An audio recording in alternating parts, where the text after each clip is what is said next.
واقعہ کربلا کے بعد امام زین العابدین علیہ السلام جب کبھی بازار سے گزرتے تو کسائی اپنی دکانیں بند کر دیتے، چھریوں، ٹوکوں اور گوشت پر کپڑا ڈال دیا جاتا۔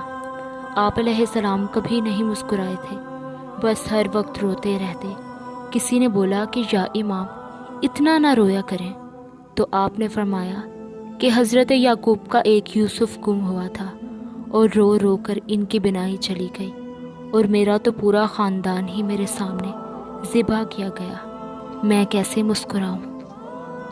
تو بس تاریخ میں دیکھا ہے کہ باخدا کچھ بچوں کو ماؤں نے صرف عاشور کے دن کے لیے ہی پالا تھا۔